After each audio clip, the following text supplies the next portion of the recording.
Let's start with the overview. First of all, what is a water footprint?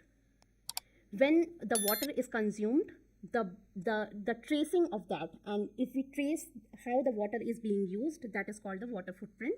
And on broad category, we can divide it in three forms: green water footprint, blue water footprint, and gray water footprint.